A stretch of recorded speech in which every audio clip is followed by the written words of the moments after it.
நல்ல க்ரீமியான white sauce pasta எப்படி பண்ணுறதுன்னு பார்த்துடலாமா? பண்ணுறதுக்கு முன்னாடி ஒரு சின்ன ரெசிபி ரீகேப் போட்டாச்சு.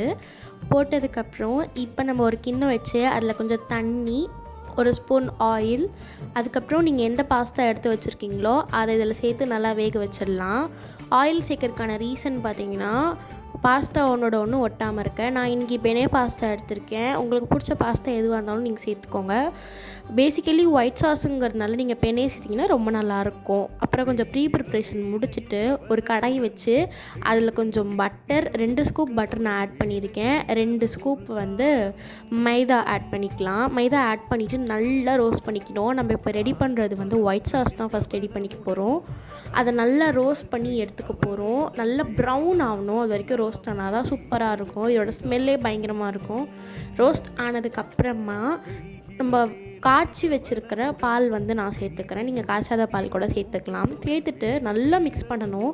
லம்ஸ் எதுவும் இல்லாத மாதிரி. எனக்கு கொஞ்சம் திக்கான மாதிரி இருந்தது, அதனால் கொஞ்சம் வாட்டர் நான் ஆட் பண்ணியிருக்கேன். சப்போஸ் உங்களுக்கு வாட்டர் வேணான்னு நினச்சிங்கன்னா நீங்கள் மில்க் கூட இன்னும் கொஞ்சம் ஆட் பண்ணிக்கலாம். ஆட் பண்ணிவிட்டு நான் ஆனியனில் 4-5 கிராம்பை சொருகி வச்சுருக்கேன். அதை சேர்த்து கொதிக்க வச்சுட்டு அதுக்கப்புறம் அதை ஃபில்ட்ரு பண்ணி வச்சிங்கன்னா ஒயிட் சாஸ் ரெடி. அதுக்கப்புறம் ஒரு கடாய் வச்சு அதில் பட்டர், ஆயில், அதுக்கப்புறம் கொஞ்சம் கார்லிக் சேர்த்து கொஞ்சமாக ஆனியன் சேர்த்துக்கலாம். நான் ஒரு ஆனியனை மிக்ஸி ஜாரில் சேர்த்து பல்ஸ் மோடு கொடுத்து எடுத்திருக்கேன். அப்போ தான் நல்லா ஃபைனாக கிடைக்கும் அப்படின்னு சொல்லிட்டு. சேர்க்குற எந்த வெஜிடபிளுமே பார்த்திங்கன்னா கலரே மாறக்கூடாது. அதனால் இந்த இதில் ஹையில் வச்சுட்டு 2 மினிட்ஸ் கூட எந்த வெஜிடபிளும் வதங்கக்கூடாது. அப்போ தான் நல்லா க்ரன்ச்சியாக சூப்பராக இருக்கும். நான் இன்றைக்கி கேப்சிகம் அண்ட் கார்ன் தான் சேர்க்க போகிறேன். க்ரீன் கேப்சிகம் நல்லா நீட்டாக கட் பண்ணி சேர்த்துருக்கேன். அதுக்கப்புறம் கார்ன் நான் இது வேக வைக்கல, பிகாஸ் நம்ம ஆல்ரெடி இதில் வேக தான் வைக்க போகிறதுனால நான் கார்ன் வேக வைக்காமல் அப்படியே சேர்த்துட்டேன். இப்போ நம்ம ஸ்பைஸ் சேர்த்துடலாம். கொஞ்சமாக பெப்பர், சில்லி ஃப்ளேக்ஸ், ஆரிகேனோ, அதுக்கப்புறம் லாஸ்ட்டாக தேவையான அளவுக்கு உப்பு இதெல்லாம் ஆட் பண்ணிவிட்டு நல்லா மிக்ஸ் பண்ணிடலாம். சில்லி ஃப்ளேக்ஸ் வீட்டிலே ரெடி பண்ணலாம். ஒன்றுமே இல்லை, காஞ்ச மிளகாய் மிக்சியில் போட்டு அரைச்சிங்கன்னா அவ்வளோதான் ரெடி சில்லி ஃப்ளேக்ஸு.